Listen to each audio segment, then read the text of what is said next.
Magandang hapon.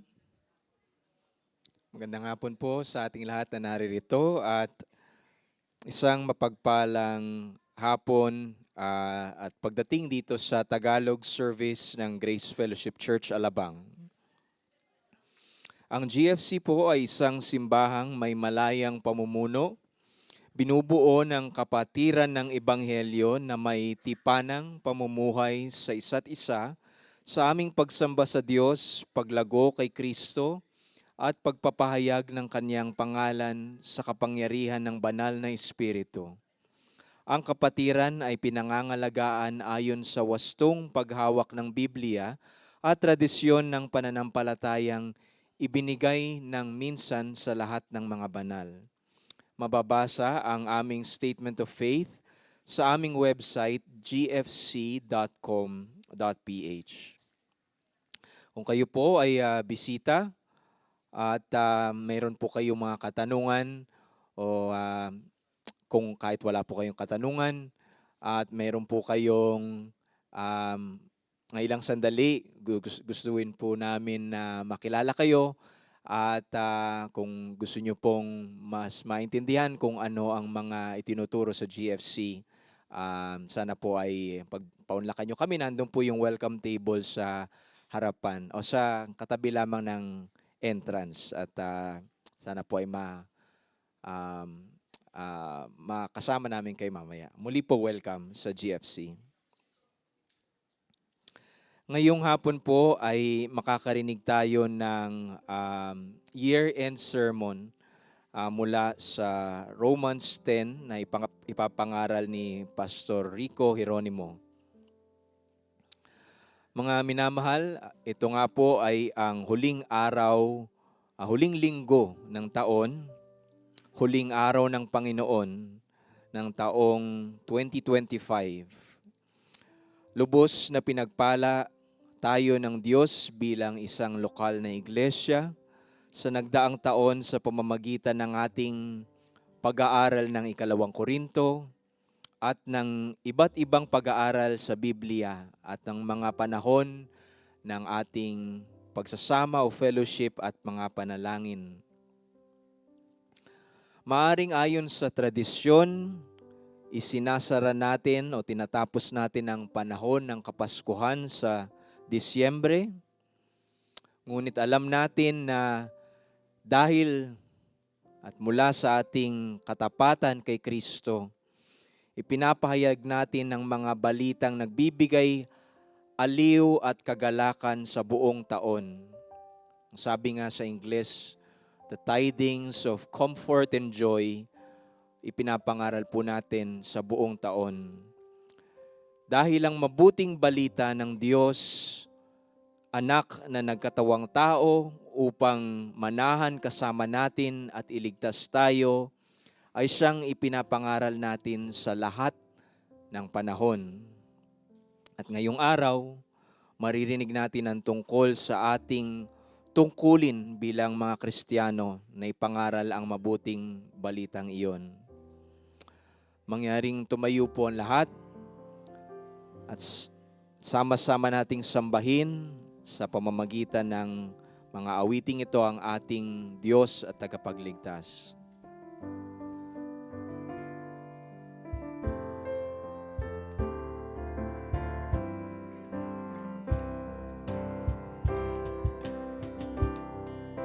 Sanlibutan ay magsaya, Hari narito na. Puso natin ay ibukas upang patuloyin siya, ang sangkalangitan, ang sangkalikasan. Sa Kanya'y mag-aawitan.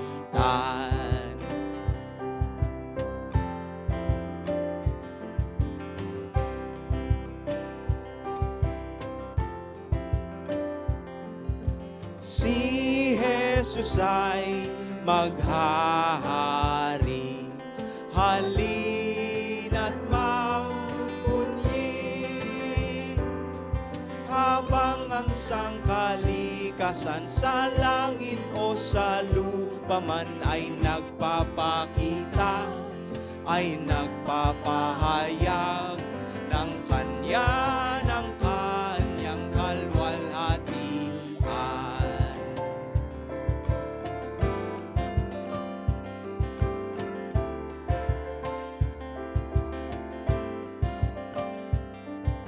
Sa kasalanan ng tao ay may panlunas na,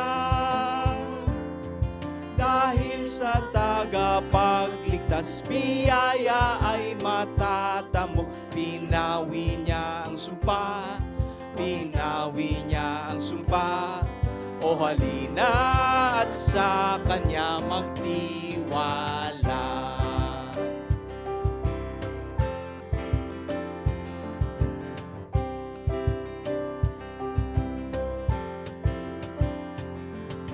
Sa biyaya't katotohanan, siya ay naghahari. Ang lahat ng mga bayan magbibigay katunayan ng kanyang katwiran at kadakilaan, kanyang katwiran at kadakilaan.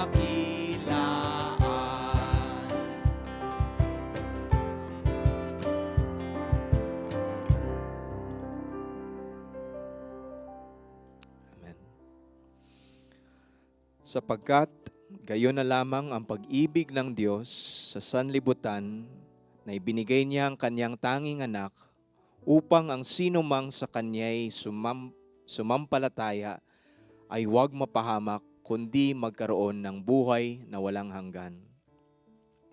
Ang lahat ng tumatawag sa pangalan ng Panginoon ay maliligtas. Kaya tayong lahat ay lumapit kung ano ka man ngayon, marahil pagod, nabibigatan dahil sa kasalanan, maaaring wasak ang iyong loob at nanghihina. Lumapit at uminom sa tubig ng buhay, magalak sa tinapay ng buhay, at makatagpo ng kapahingahan kay Kristo lamang.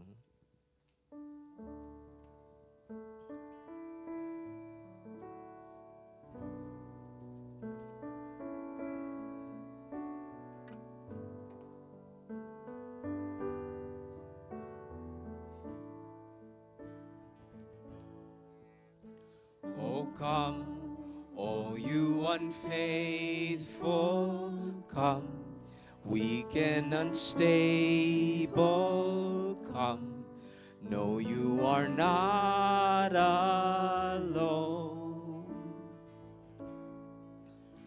O come, barren and waiting ones, weary of praying, come, see what your God has done. Christ is born, Christ is born, Christ is born for you.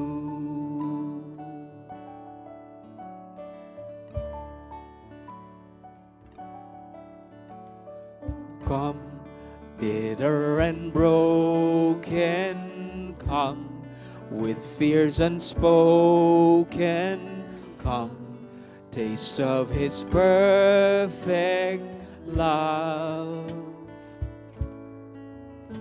Oh, come, guilty and hiding once, there is no need to run. See what your God has done. Christ is born, Christ is born, Christ is born for you. He's the Lamb who was given slain for our pardon. His promise is peace for those who believe. He's the Lamb who was given, slain for our pardon. His promise is peace for those who believe. So come, though you have nothing, come. He is the offering, come. See what your God has done. Christ is born, Christ is born, Christ is born for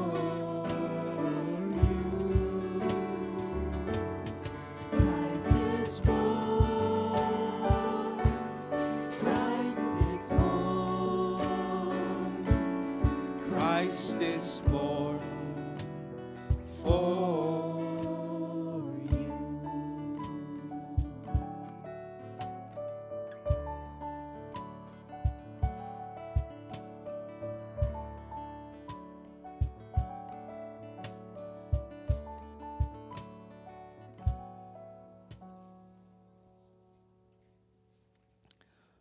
Naging tao ang salita at tumahang kasama natin. At nakita natin ang kanyang kaluwalhatiang gaya ng sa tanging anak ng Ama, puspos ng biyaya at katotohanan.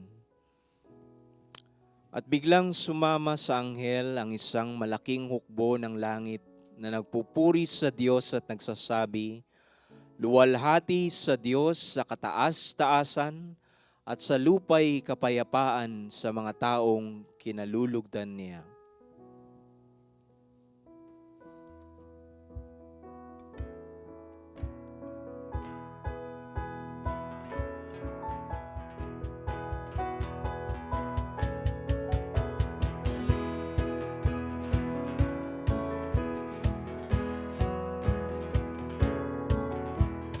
Mga anghel ay narinig, nag-aawitang tinig, mga mundok nagsigawan ng buong kagalakan.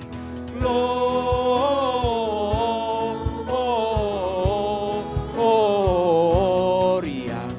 in excelsis Deo. Gloria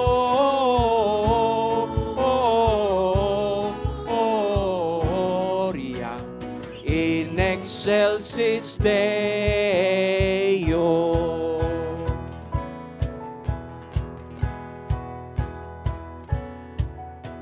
Mga pastol, anong mayroon? Ba't nagsasaya ngayon?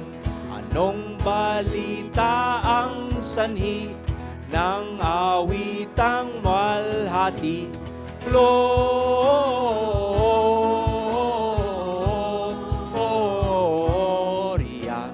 in excelsis Deo. Gloria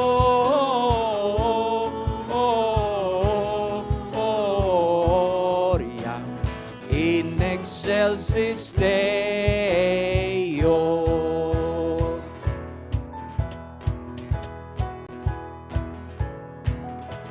Alinlina sa Bethlehem, balita'y tingnan natin. Kristo'y sinilang doon, siyang ating Panginoon. Gloria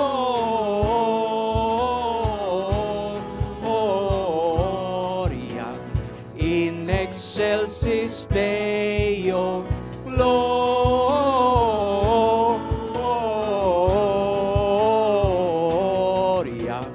in excelsis Deo.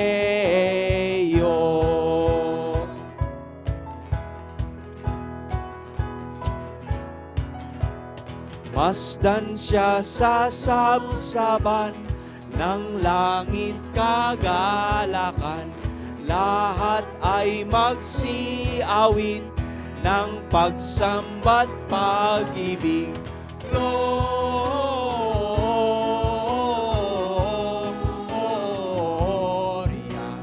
in excelsis Deo. Gloria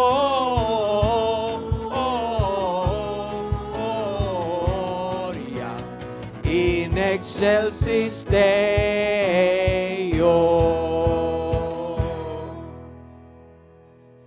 Amen. Manatili po tayong nakatayo para sa pagbasa ng banal na salita.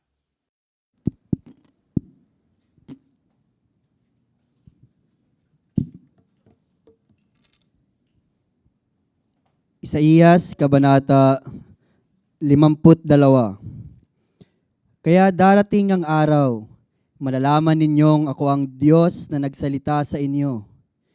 O kay gandang pagmasdan sa mga kabundukan, ang sugong dumarating upang ipahayag ang kapayapaan at nagdadala ng magandang balita. Ipahahayag niya ang tagumpay at sasabihin, Sion, ang Diyos mo ay naghahari. Narito, sisigaw ang nagbabantay dahil sa galak, sama-sama silang aawit. Makikita nila si Yahweh na babalik sa Zion. Tayo pong lahat ay maupo.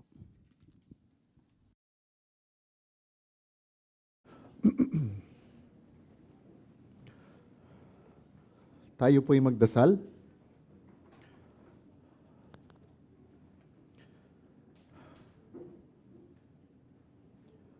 Diyos, aming Ama, pinupuri ka namin dahil tunay na kayo ay mapagmahal sa amin. Pinupuri ka namin, Panginoon, dahil kakaiba po ang habag at grasya na patuloy na ibinibigay po ninyo sa amin. At Panginoon, pinupuri ka namin dahil tunay na kayo po ay tapat sa lahat ng inyong pangako. Panginoon, maraming salamat muli sa hapon na ito. Salamat, Panginoon, muli sa pag-iingat po ninyo sa amin itong mga nakaraang araw at linggo. Salamat, Panginoon, sa mga pangyayaring hinayaan niyong mangyari na makasama namin ang mga pamilya, kamag-anak po namin. Alam namin, Panginoon, na ito ay mangyayari lamang dahil sa inyong grasya at awa. At salamat, Panginoon, sa buong taon na nagdaraan. Alam namin, Panginoon, na kung hindi dahil sa inyong grasya, ay hindi nga namin maaabot ang araw na ito. Salamat, Panginoon, talaga sa patuloy na pag-iingat, patnubay, gabay po ninyo sa amin at sa aming simbahan. Tunay na kitang-kita ang inyong grasya kung paano nyo po pinapatnubayan ang bawat isa sa amin. Kaya kami ay nagpupuri at nagpapasalamat. Muli, Panginoon, itinataas namin ang pagsamba namin sa hapon na ito. Alam namin, Panginoon, na ito ang huling linggo at araw ng pagsamba sa sa taon na ito. Alam namin muli, Panginoon, na kami ay hindi makakapagsamba kung hindi dahil sa inyong grasya. Kaya't sa hapon na ito, mangusap po kayo sa amin. Panginoon, aming idinarasal na isantabi po ninyo ang anumang bagay na gumugulo sa isipan po namin. Ito'y maaaring patungkol sa mga pangangailangan namin, mga bagay na gumugulo sa mga isipan. Marahil ito ay sa kalusugan namin o maaari din namang ito ay patungkol sa mga nangyayaring mga relasyon na hindi namin ginugusto, na mayroong mga alitan at dahil dito, Panginoon, ay nawawala ang aming tugon na dapat mabigyang puri lamang ang inyong pangalan. Kaya dahil dito, Panginoon, aming muling idinarasal na sana maisantabi po ito sa hapon na ito at nang sa gayon ang buong atensyon na tugon namin ay nasa sa inyo po lamang. Aming idinarasal, Panginoon, na sa aming pagsamba na ito, sa pangungusap po ninyo sa amin, ay makita namin ang lahat ng katotohanan na manggagamit namin ito sa, hindi lang sa araw na ito o sa linggo na ito, ngunit ito ay magamit na patuloy namin sa itong darating na taon. Naway Panginoon, aking idinarasal din na ako'y maging tapat lamang sa banal na salita mo. Bigyan niyo po ako ng kalakasan sa hapon na ito. Aking idinarasal na itago niyo po ako sa likod ng krus. Tinataas namin ang lahat ng ito sa ngalan ng inyong anak, Panginoong Hesus. Amen. Magsitayo po tayong lahat. Tayo po ay babasa sa libro ng mga taga-Roma, Kabanata 10, verses 11 hanggang 15 po. Ako ay bumabasa sa salin ng ang Biblia 2001. Kung ano man ang mga salin na hawak po ninyo, maaari po kayong sumunod sa Biblia po ninyo o dyan sa harapan po ninyo. Mga taga-Roma, chapter 10, verse 11 up to 15. Sapagkat sinasabi ng kasulatan, ang bawat sumasampalataya sa Kanya ay hindi malalagay sa kahihiyan. Sapagkat walang pagkakaiba sa Hudyo at Griego. Sapagkat ang Panginoon ay siya ring Panginoon ng lahat at siya'y mapagbigay sa lahat ng tumatawag sa Kanya.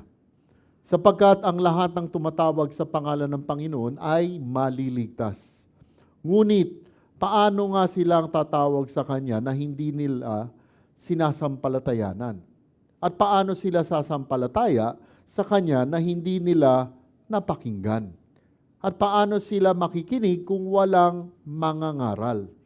At paano sila mangangaral kung hindi sila sinugo?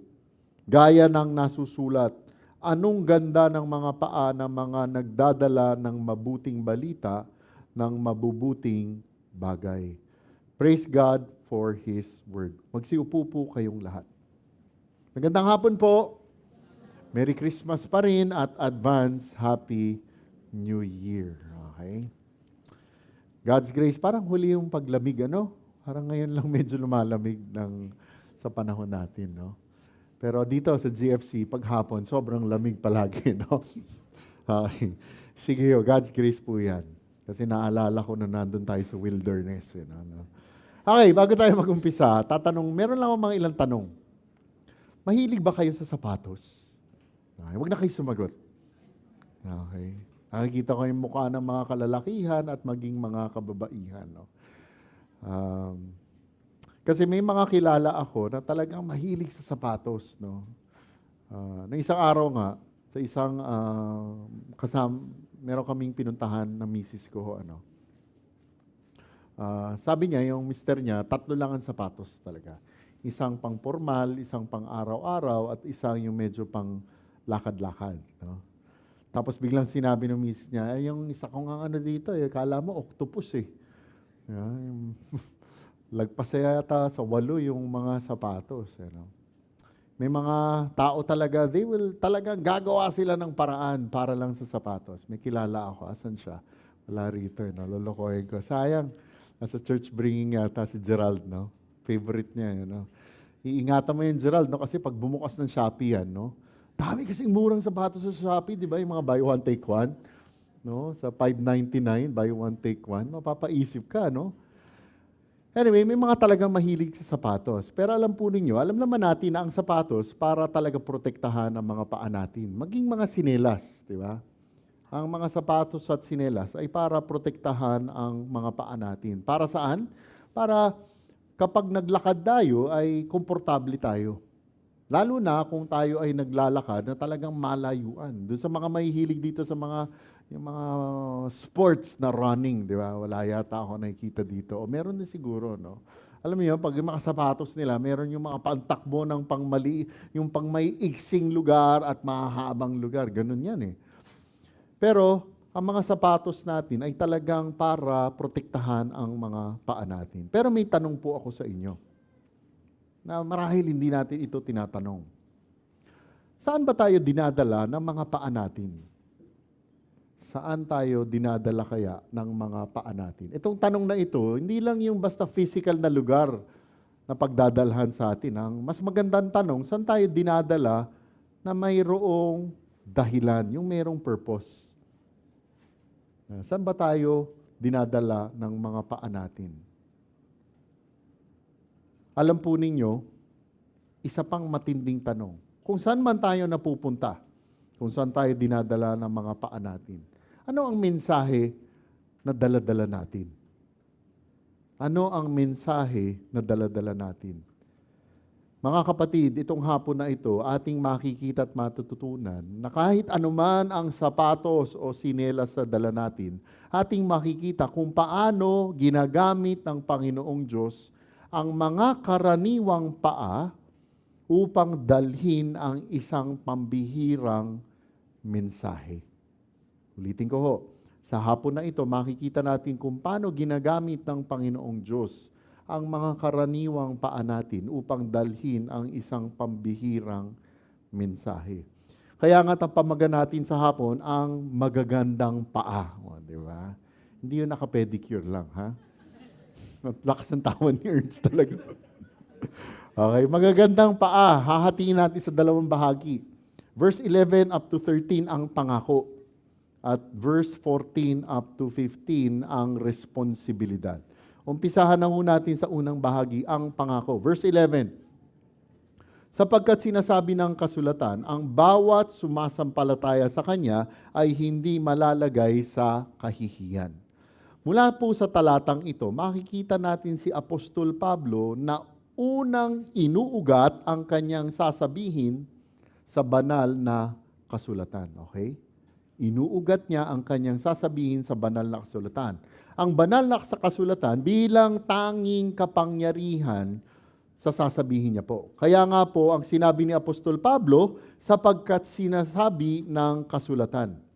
Ipinapaalala po niya sa kanyang mga mambabasa noon at gayon din sa panahon po natin ngayon, na ang kanyang sinasabi ay hindi po batay sa sarili niyang opinyon. Hindi po yan sa opinyon niya. Ito ay batay po mismo sa salita at pangako ng Diyos. At ang ginawa po ni Apostol Pablo ay bumalik siya sa aklat na Isaías upang malinaw na ipakita na ang katotohanan ito ay hindi po bago.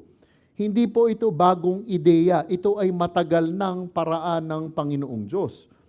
Kung paano siya tumugon sa mga taong tunay na nagtitiwala sa Kanya. At sinabi po ni Apostol Pablo na ang bawat sumasampalataya sa Kanya ay hindi malalagay sa kahihingan. Mga kapatid, mula rito makikita po natin na binibigyang diin ni Apostol Pablo ang pagiging bukas ng paanyaya ng Panginoong Diyos. Bukas po ang paanyaya niya para sa lahat. At bukas po ito para kahit kanino dahil sa salitang yung ginamit na salitang bawat. Malinaw po nitong ipinapakita na ang sinumang tunay na sumasampalataya sa Panginoong Hesukristo ay maaaring lumapit po sa Kanya. At dito rin po natin nakikita na wala pong espesyal na grupo ng tao na mas kwalipikado kaysa sa iba. Sa Panginoong Diyos ay pantay-pantay po tayong lahat. Binibigyang diin ni Apostol Pablo na pananampalataya po lamang sa Panginoong Hesukristo ang batayan po para sa Kanya. Hindi po lahi, hindi sa pinagmulan, at hindi rin sa sariling gawa o merito. Ito po ang napaka-importanting katotohanan na sinasaad po dito. Kaya matapos po niyang sabihin ito at malinaw niya pong maipaliwanag ang puntong ito, si Apostol Pablo ay kusang lumipat sa katiyakan na nakakabit sa pananampalatayang ito. At ano po iyon? Ang bawat sumasampalataya sa Kanya ay hindi malalagay sa kahihiyan. Mga kapatid, dito binibigay ni Apostol Pablo ang ang katiyakan ng pangako ng Panginoong Diyos. Pinapahayag po ni Pablo na ang mga taong nagtitiwala sa Panginoong Hesukristo ay hindi kailanman madidismaya o mapapahiya. Ang kanilang pagtitiwala sa Panginoong Hesus ay hindi po masasayang, hindi mawawalan ng saysay ang kanilang pananampalataya. At hindi lamang po iyon, dahil sa nakasulat dito, makikita rin natin na tinitiyak ni Apostol Pablo na ang Panginoong Hesukristo ay lubos na mapagkakatiwalaan. Kaya't ang mga magtitiwala po sa Kanya sa pananampalataya ay hindi po magsisisi sa kanilang ginawa. Yun po ang matinding katotohanan dito. Ngayon, maaaring may magtatanong, Brother Rico, sa anong paraan sila hindi malalagay sa kahihiyan? Makikita po natin ang sagot dyan sa mga susunod na talata.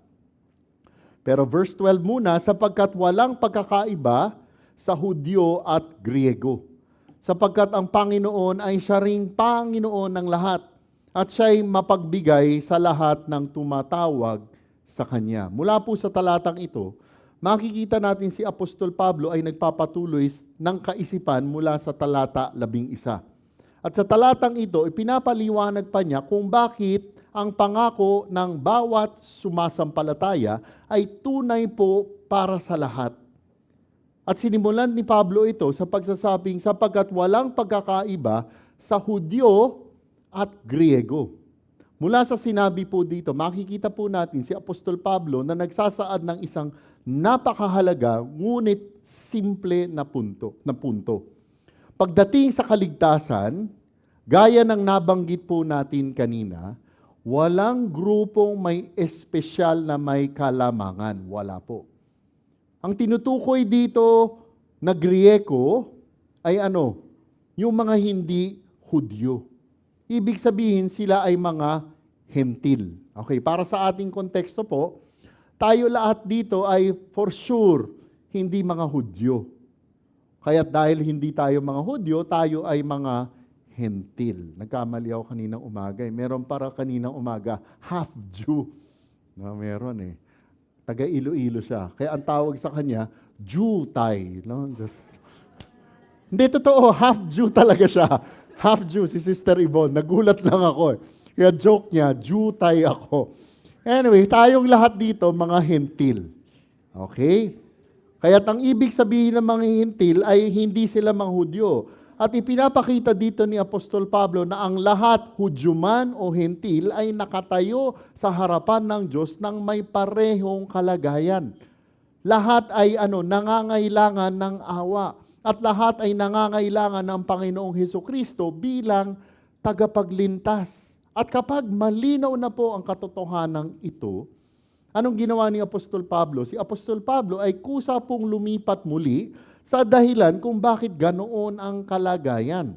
Muli niyang sinabing sapagkat walang pagkakaiba sa Hudyo at Griego, sapagkat ang Panginoon ay siya ring Panginoon ng lahat. Mga kapatid, dito malinaw na magkakaugnay ang dalawang pahayag na sinasabi niya po rito. Kung bakit walang pagkakaiba ang mga Hudyo at Griego. Bakit kamo? Ang dahilan kung bakit walang pagkakaiba, dahil iisa ang Panginoon na nilalapitan ng lahat. We have the one same true God. Ibig sabihin, pantay ang lahat. Iisa lamang ang tagapagligtas. Iisa ang kapangyarihan at iisa ang biyayang inaalok sa lahat. Ganon po kalinaw ang pangako po rito. At matapos ipakita ni Apostol Pablo na ang Panginoong Hesukristo ay Panginoon ng lahat, ipapaliwanag niya naman po ngayon kung ano ang ibig sabihin nito para sa mga lumalapit sa Kanya. Muli nating basahin ang daloy ng talata. Sapagkat walang pagkakaiba sa Hudyo at Griego, sapagkat ang Panginoon ay siya ring Panginoon ng lahat, at siya'y magpagbigay sa lahat ng tumatawag sa Kanya. Mula rito makikita po natin na ang Panginoong Hesukristo ay Panginoon ng lahat. Siya rin ay nagbibigay ng biyaya para sa lahat ng tumatawag sa Kanya. Alam po ninyo, ang daloy ng pagkakasabi po nito ay sobrang simple. Simple po dahil siya ang Panginoon ng lahat, kaya siya rin ang magbibigay ng sagana at bukas palad para sa lahat. Sa sino mang tunay na lumalapit sa Kanya, wala po siyang favoritism, wala po siyang kinikilingan. Yun po ang matinding katotohanan dito. Yung mga salitang mapagbigay po dito, ay tumutukoy saan? Sa biyaya ng Diyos, sa grace ng Panginoong Diyos, ang Kanyang kabutihan, ang Kanyang awa at Kanyang habag.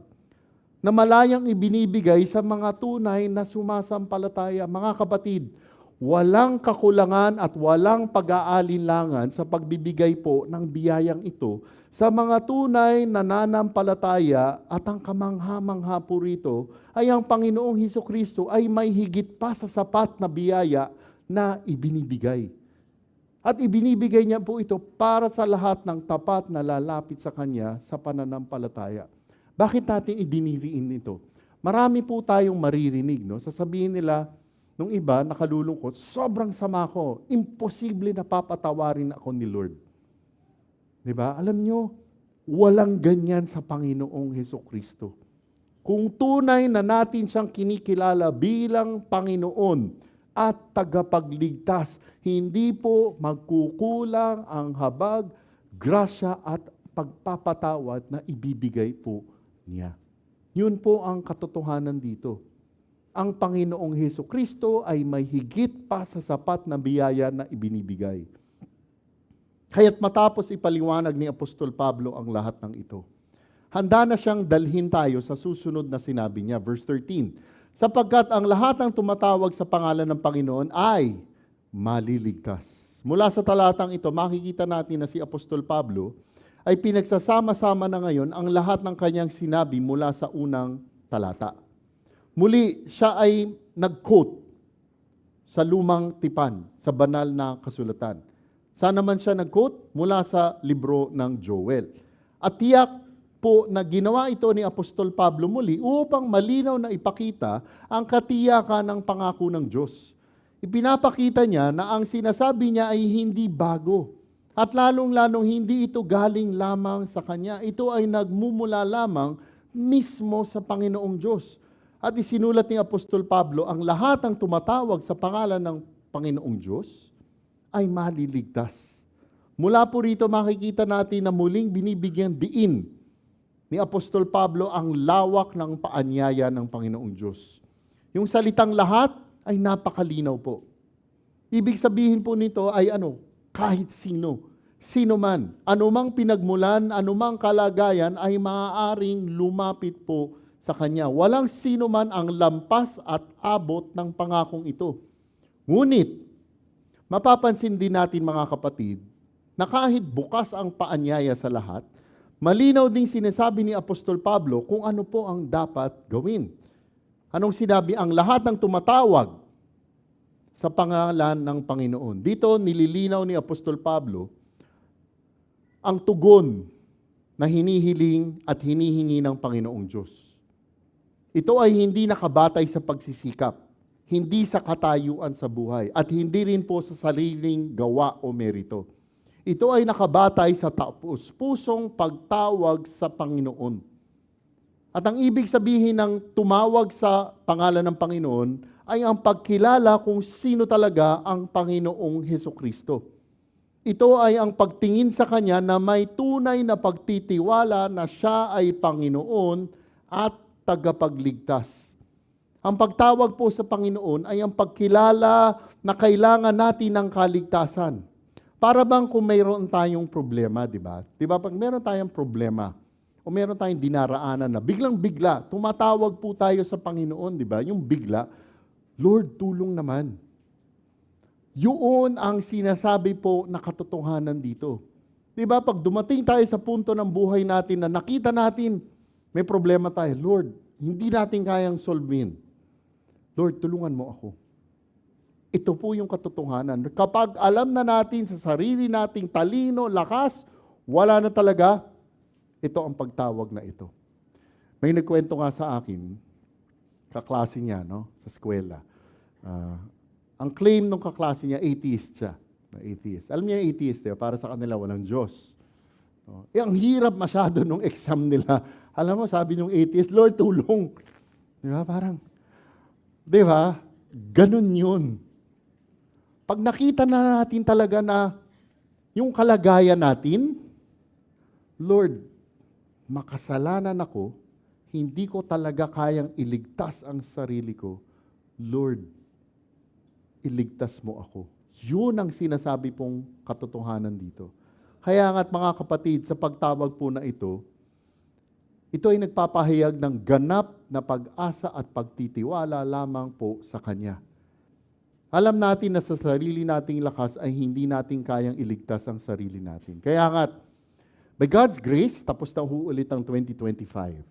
Yan, tapos na po. At hindi lang yon. By next year, tama ba? 11 years na po tayo as GFC. By God's grace lang po, ano? Ganito ho, kung hindi pa malinaw na ang Panginoong Hesukristo ay Panginoon at tagapagligtas sa atin, alam po ninyo, itong pagkakataon na ito ay ang best time na talagang magnilay-nilay po tayo. Diba? 2025, umuupo tayo, pinapakinggan natin ang mga turo dito, by God's grace, mga tapat na pagtuturo. Pero, kung hindi pa rin tayo tunay na naniniwala na siya ay ang kaisa-isang tagapagligtas, kaibigan, please pause and pray po kayo. Kasi madali sa mga Pilipino, Christian nation, supposedly, malinaw sa atin Panginoon ang Panginoong Hesukristo, tama? Pero ang tanong, yes, Panginoon siya, pero talaga bang pagtagapagligtas mo na ang Panginoong Hesukristo? Hindi tagapagligtas sa mga problemang pinansyal, hindi tagapagligtas sa problemang kalusugan, hindi tagapagligtas sa problemang relasyon, hindi po. Wala po kayong makikitang pangako sa Biblia na siya ay tagapagligtas para doon. Pero kung iligtas man tayo sa mga problema na ganoon, ay praise God. Pero ang pangako na nakasulat sa banal na kasulatan ay tagapagligtas siya para sa problema natin ng problema ng kasalanan. Kung hindi pa natin nakikita na kailangan talaga natin ng tagapagligtas, hindi po tayo tatanggap sa tagapagligtas. Kaya't malaki ang posibilidad, ang unang bahagi na ito ay para sa iyo. Walang aksidenteng nangyayari. God made sure na nandito po tayo para marinig po ito. Kasi yun ang pinakamalaking problema na kailangang masagutan. At ang makakasagot lang po dito ay ang Panginoong Hesukristo. At kung malinaw na po ito para sa atin na ang Panginoong Hesukristo ay tagapagligtas, kung ano ang ibig sabihin ng pagtawag sa Panginoon, pansinin po nyo, nagpatuloy si Apostol Pablo sa pamamagitan ng pagbibigay ng katiyakang kalakip po nito. Ang lahat ng tumatawag sa pangalan ng Panginoon ay maliligtas. Mga kapatid, ito ang katiyakang bumubuo sa buong talata. Ito ang dahilan kung bakit sinabi kanina na ang sumasampalataya sa Kanya ay hindi madidismaya o mapapahiya. Di ba yung unang verse? Hindi mapapahiya. Bakit hindi mapapahiya? Dahil sa pangako na ito. Ang taong tumatawag at lubos na nagtitiwala sa Panginoong Hesukristo para sa kaligtasan ay may katiwasayan, may kapanatagan sa magiging bunga. Walang alinlangan po dito. Walang pag-aalinlangan na pananalita. Malinaw po ang sinasabi ni Apostol Pablo. At anong sinabi niya? Ay maliligtas. At napakasimple po ng daloy ng sinasabi po dito. Dahil bukas ang paanyaya at malinaw ang tugon, tiyak po ang resulta.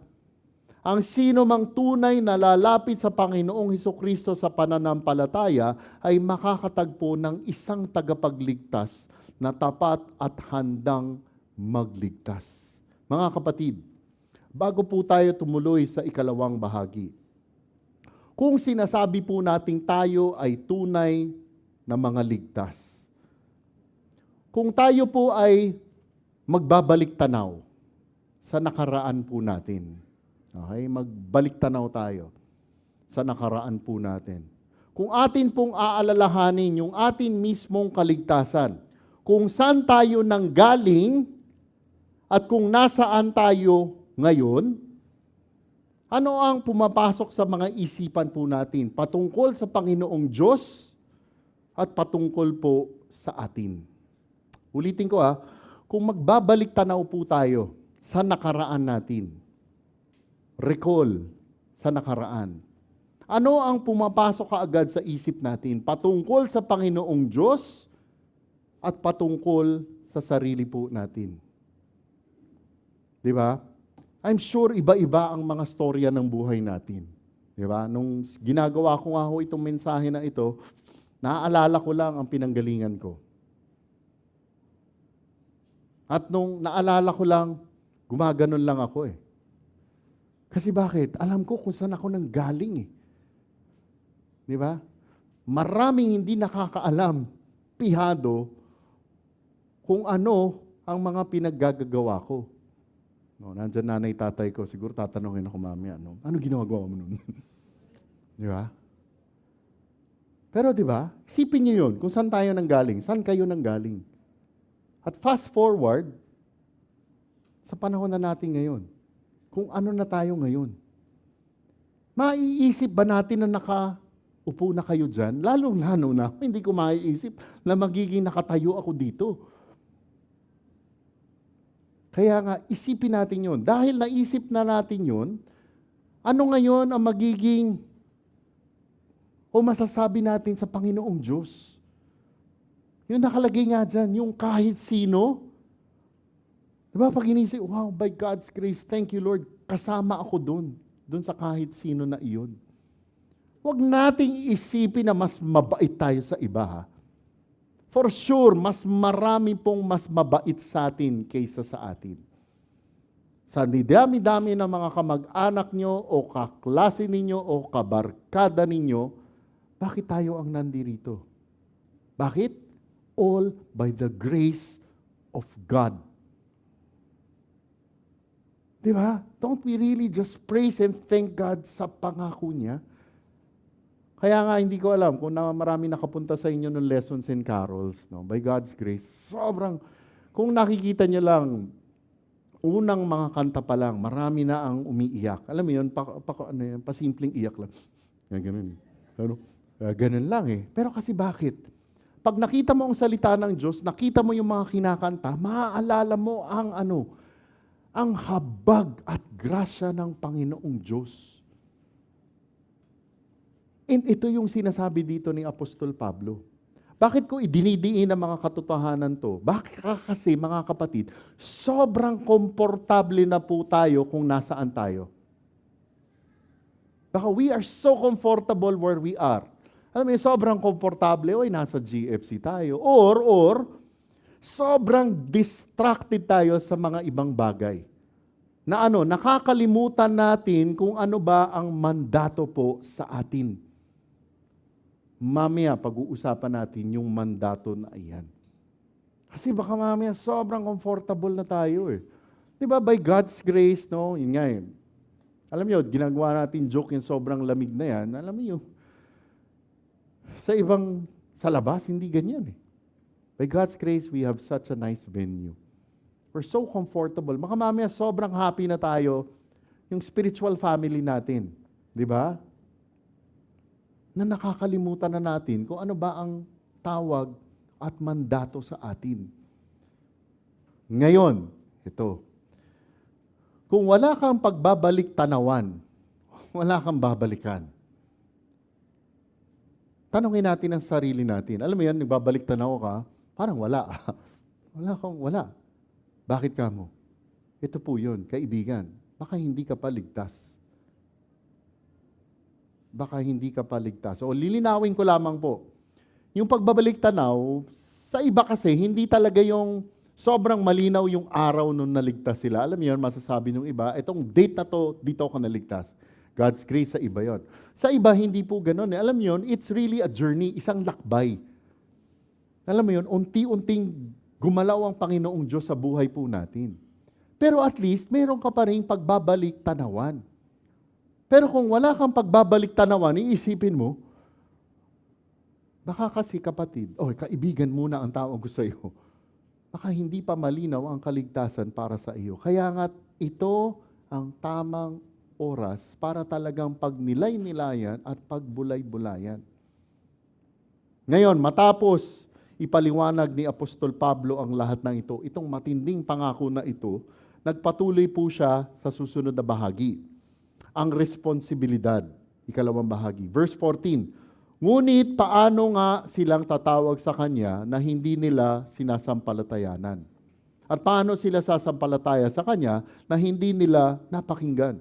At paano sila makikinig kung walang mangangaral? Mga kapatid, mula sa talatang ito, makikita natin na si Apostol Pablo ay nagsisimula ng ilahad ang lohikal na mga hakbang na humahantong sa kaligtasan para sa mga tunay na sumasampalataya. Binigay niya yung logical na mga steps. Okay, yung parang steps, daan papunta sa kaligtasan. At kapag tiningnan po natin ito ng mabuti, mapapansin natin na ang mga tanong ni Apostol Pablo ay hindi basta-basta mga tanong po lamang.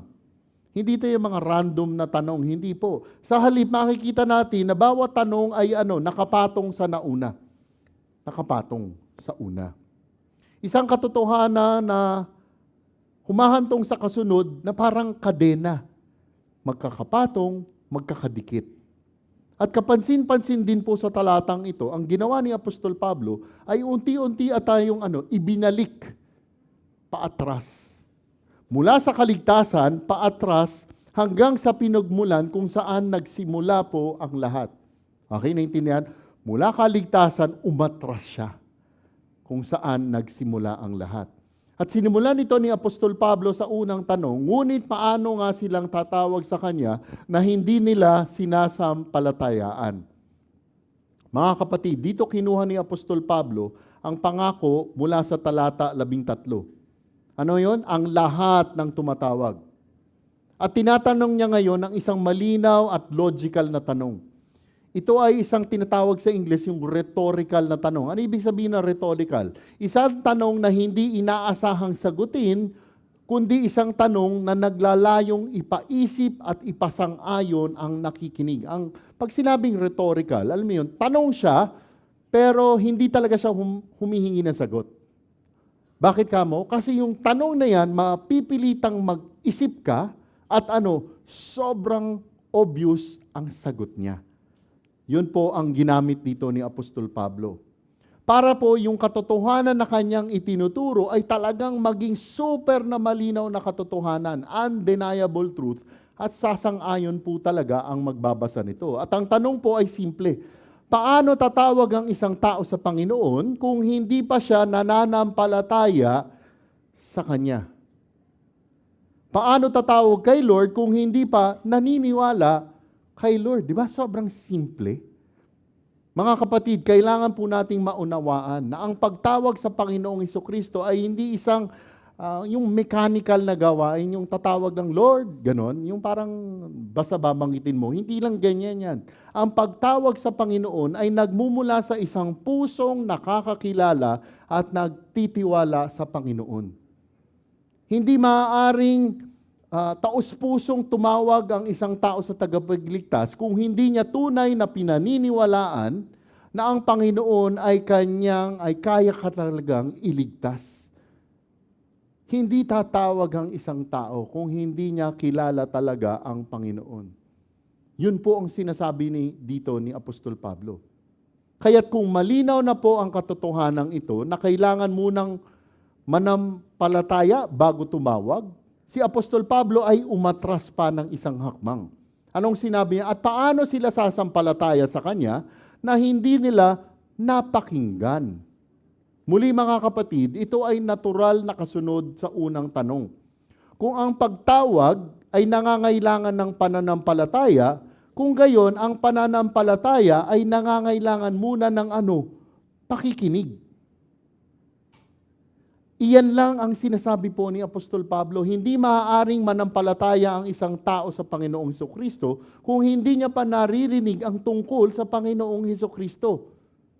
Bago sila makapaniwala, kailangan muna nilang marinig ang dapat nilang paniwalaan. Mga kapatid, ang pananampalataya ay hindi basta-basta lamang sumusulpot. Ang paniniwala ay nangangailangan ng laman, content. Bago ka maniwala, ay kailangan mo muna malaman at mandinig ang kailangan paniwalaan. At ito ay kailangan nakaugat kung sino ang Panginoong Hesukristo at kung ano ang kanyang ginawa. Kaya nga po mga kapatid, importante po na talagang malaman natin, madinig natin kung sino ang Panginoong Hesukristo. Ang tanong, ano na ang nagiging tugon po natin dito? Kasi by God's grace, we always talk about the Lord Jesus Christ as Lord and Savior. Ang tanong, ano na ang naging tugon natin? Okay, muli, kung malinaw na po ito, si Apostol Pablo ay umatras po ulit. At anong sinabi niya? At paano sila makikinig kung walang mangangaral? Sa English, preacher. Dito nabubuo po yung kadena. Para sila ay tumawag, kailangan muna silang manampalataya. Para sila manampalataya, kailangan muna nilang makinig. At para sila ay makarinig, kailangan munang may magsalita. Kailangan may magpahayag, may mangangaral, mayroong preacher. Okay, mga kapatid, tiyak na hindi lamang tinutukoy dito ni Apostol Pablo yung formal na pangangaral sa pulpito. Okay? Kasi isipin natin, kailangan marinig sa pulpit. Hindi lang po sigurado yan ang tinutukoy ni Apostol Pablo. Bagamat napakahalaga po ng ginagawa po natin dito. Ngunit nang sinabi po ni Apostol Pablo, tinutukoy rin niya ang bawat Kristiyanong nagbubukas ng bibig upang ipahayag ang katotohanan tungkol sa Panginoong Hesukristo. Ang pakikinig ay hindi nangyayari ng kusa. Ang ebanghelyo ay hindi kumakalat sa pamamagitan ng katahimikan. Ito ay nangangailangan ng isang taong magsasalita. Okay, lilinawin ko lang Oo, mahalaga ang gawa. Diba? Sasabihin nila, works are louder than words. Tama, diba? Yung gawa ay loud. Pero after the work, kailangan ibigay mo pa rin ang word. Okay? Kasi ibisipin nila, ang pag-share ng gospel natin, yung buhay natin, tama naman po yun. Pero kailangan i-share pa natin ang salita ng Panginoong Diyos. Mahalaga ang gawa, pero pagkatapos ng gawa, kailangan ipahayag ang salita. At patapos ang puntong ito, pansinin nyo, dinala na tayo ni Apostol Pablo sa punto ng isang napakahalagang katotohanan. Pansinin po natin kung ano ang susunod niyang sinabi. Verse 15, at paano sila mangangaral kung hindi sila sinugo?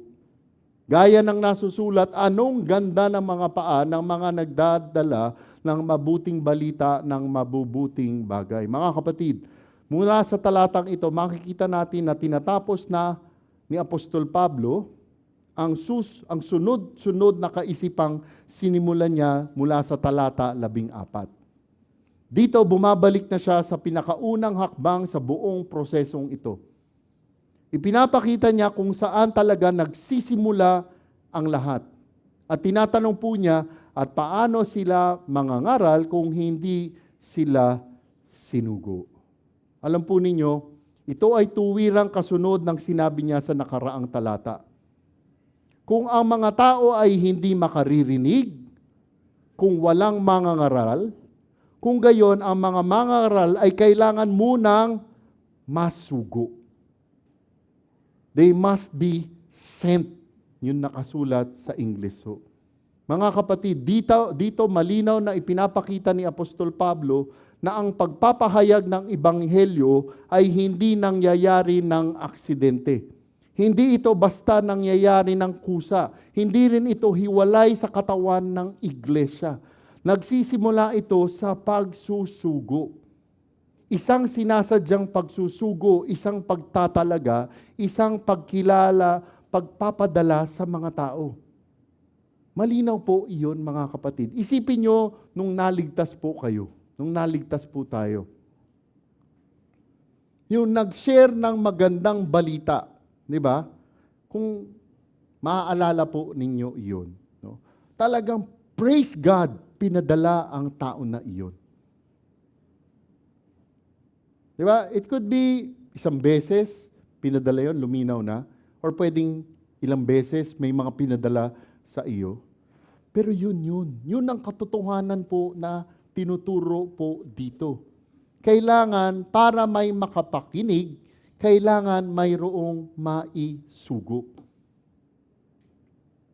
At sa likod po nito mga kapatid, may mahalagang katotohanan na ipinapabatid din dito si Apostol Pablo.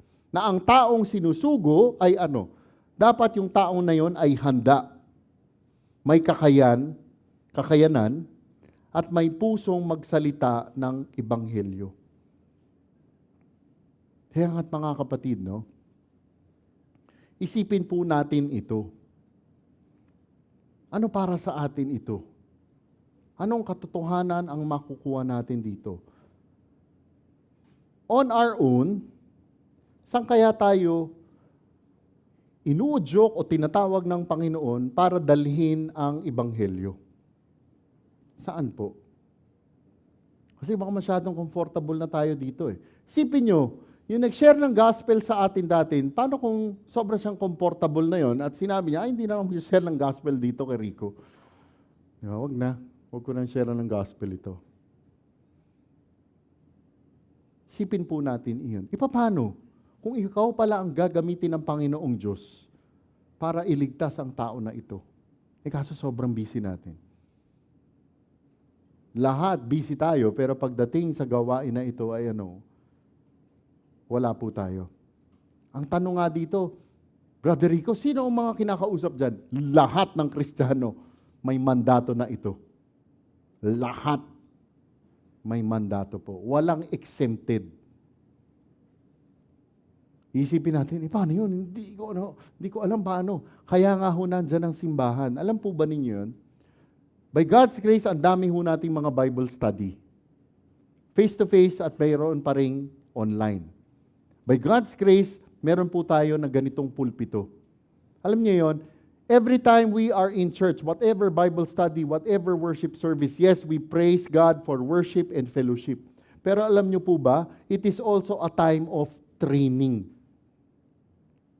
Tayo po ay sinasanay, tayo po ay hinahasa. Para pag lumabas tayo, ay alam natin ang ating gagawin. Kaso, sobrang busy natin. Kaya nga talaga dapat, mga kapatid, let's pause and let's really pray. At matapos ilatag ni Apostol Pablo ang puntong ito, muli niyang inuugat ang kanyang sinasabi sa kasulatan sa pagsasabing gaya ng nasusulat. Muli, pinapaalala ni Apostol Pablo sa kanyang mamabasa na ang ideya sa pagsusugo ay matagal ng bahagi at disenyo ng Panginoong Diyos. Hindi ito bagong pamamaraan, hindi po ito imbensyon lamang ng bagong tipan. Mula pa noon, nalulugod na ang Panginoong Diyos sa mga nagdadala ng kanyang mensahe sa iba.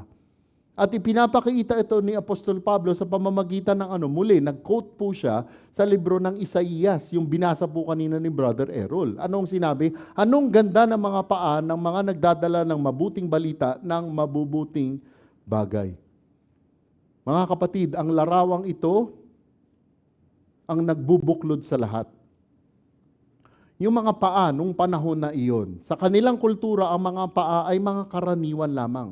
Madalas yung mga paa noon ay marumi dahil sa paglalakbay. At gayon pa man, pansinin po nyo, tinatawag ito ni Isaías na maganda.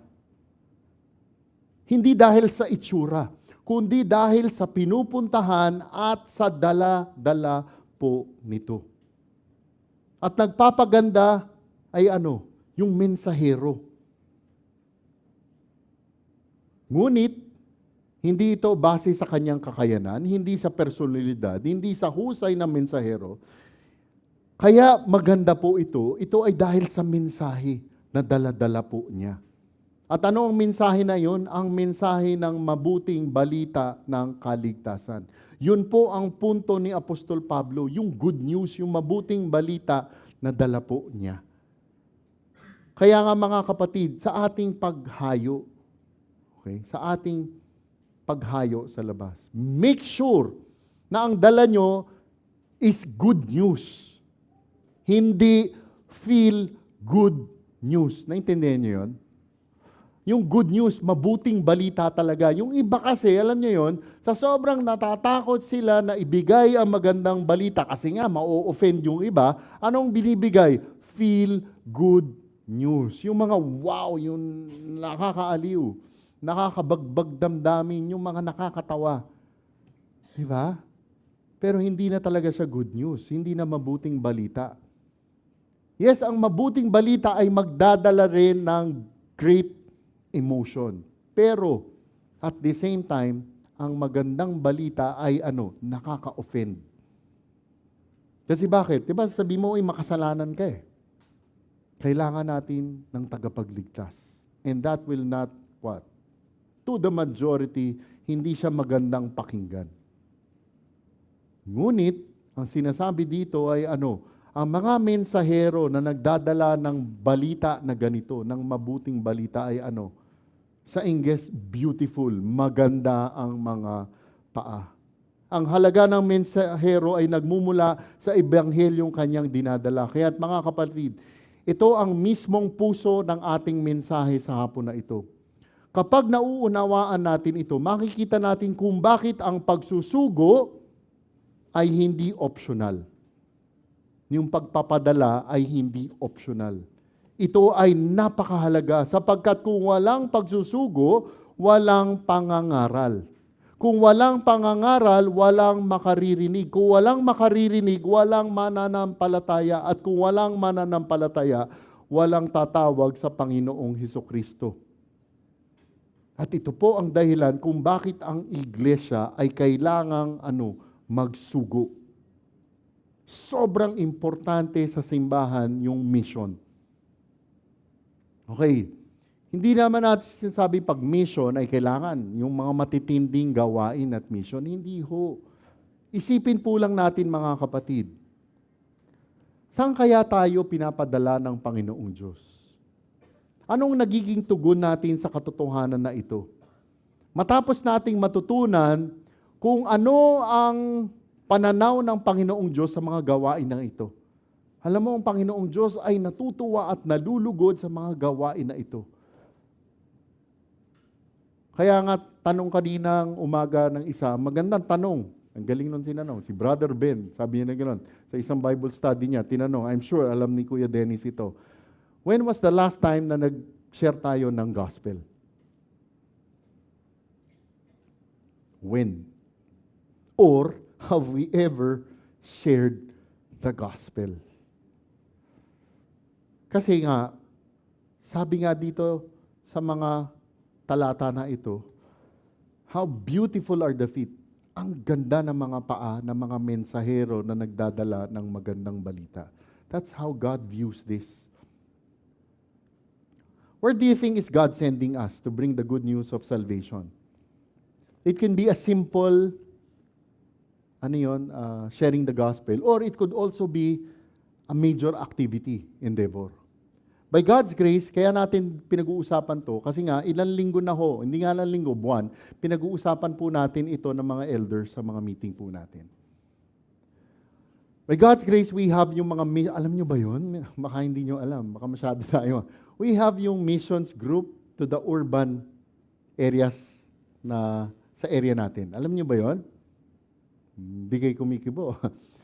Sila Brother Ian, sila Brother Eric, sila Brother Yanyan, sila Brother Gerald, yung grupo yan nila Ayan at Ernst, pinag-uusapan palagi. Alam nyo, meron tayong mga Bible study dito sa paligid ng GFC. Sa mga kabataan at sa mga magulang ng ibang kabataan. Yun po yun. Pero pinag-pray pa natin kasi bakit? Pag sinasabi ni Pastor George, may mga nagme-message, Pastor, meron na ba kayo sa Tarlac? Pastor, meron na ba kayo dito sa may Pampanga? Meron na ba kayo sa Bulacan? Maraming mga posibilidad na gawain. Pero kailangan talaga ipag-pray po natin. Ngayon, siguro ang iniisip natin, hindi naman siguro ako yung ipinapadala ni Lord. Or hindi yan yung palagi kong maaaring gawin. Yes, nagsishare tayong gospel. Ito, how intentional are we kaya, mga kapatid, that we really pray and support those who are involved sa mga gawain na ito? How? How intentional are we in praying?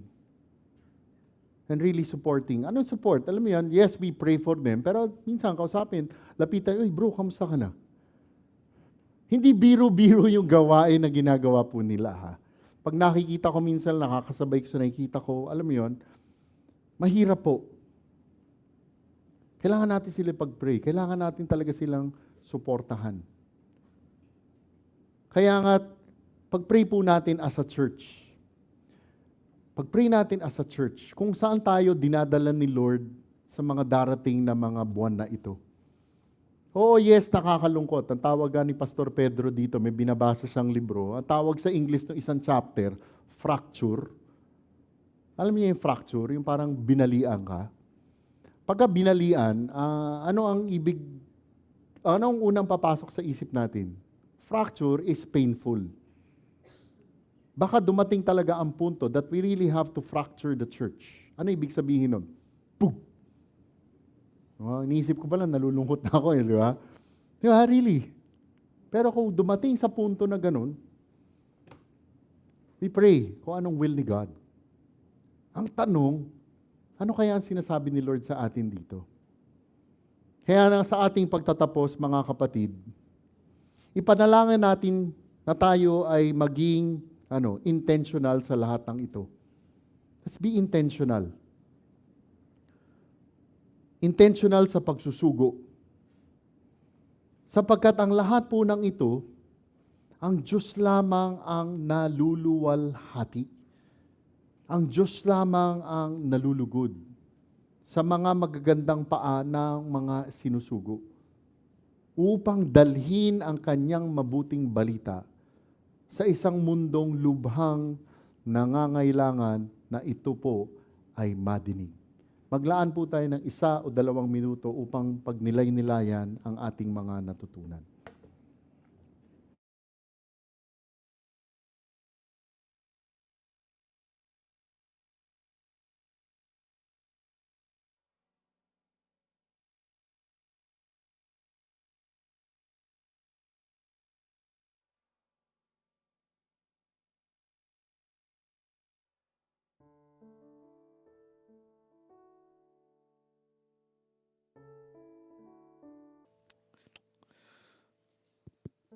Purihin ang Diyos. Salamat, Pastor Rico, sa pagpapahayag ng salita ng Diyos. Mga minamahal na kapatid, tuparin natin ang mandato ng Panginoon na ipangaral ang Ebanghelyo sapagkat ito ang kapangyarihan ng Diyos para sa kaligtasan ng bawat sumasampalataya. Tayo po ay tumayo. Tayo po ay tumagon sa pag-awit ng Narinig Ko Ang Sigaw.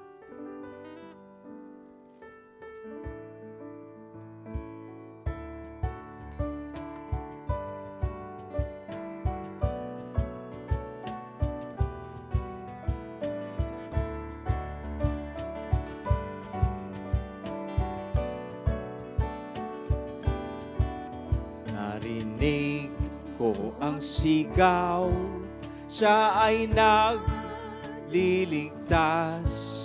pangalat sa lahat, siya ay nagliligtas sa lahat ng kinapal, ang balita'y itanghal, humayot ipangaral, siya ay nagliligtas.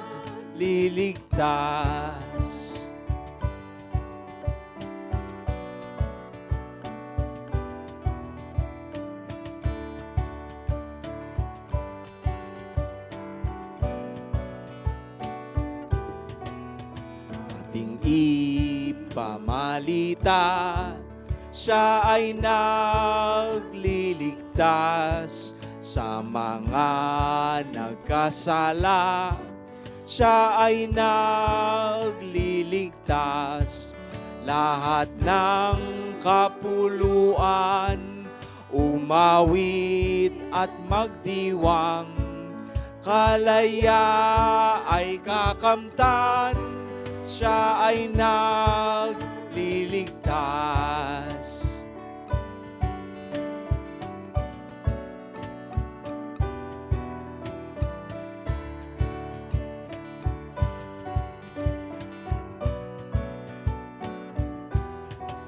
Awitin sa labanan, siya ay nagliligtas. Buhay niya'y inilaan, siya ay nagliligtas. Puso may naninimdim, kaligtas ay awitin. Libing ay dadaigin, siya ay nagliligtas.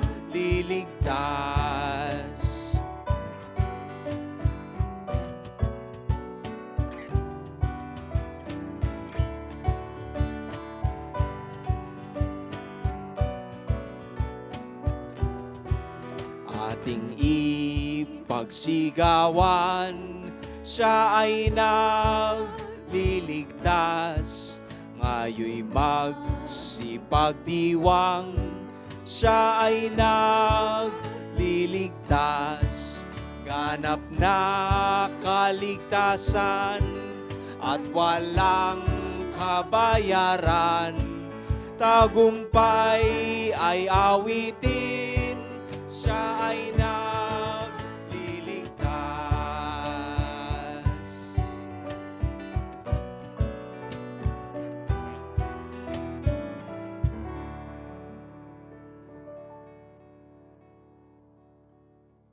Okay, announcements po. Wala talagang announcements eh. Pero sabi ni Pastor Pedro kanina, bro, announce mo na. O sige, announce ko na. Church camp. O, di ba? August 2026. Tatawa-tawa tayo. Kanina lang nagpipray kami. Sabi nga namin nila, Sister Tiffany, wow, tapos na ulit yung taon. Sobrang bilis lang yan. Baka isang pikit na natin, August na ulit eh. Di ba? Anyway, isa pang mga Bible studies magre-resume katapusan ng mga January, mga Enero at saka mga first few weeks ng February po. Okay, pero ito yung handa na po tayo ipag-pray natin. And sana magbasa na po tayo ahead sa start ng series natin next week. Libro po ng Ecclesiastes. Okay, chapter 1. I think hanggang verse 12. Pero buuin niyo na mabasa yung buong chapter, basahin niyo yung buong libro na po rin sana, talagang pag-pray po ninyo. Pag-pray nyo kami, kasi parang, it's really, parang kanina nag-uusap lang, wow bro, medyo challenging. Pero pag-pray, excited po tayo sa libro ng Ecclesiastes. Tayo po yung magdasal.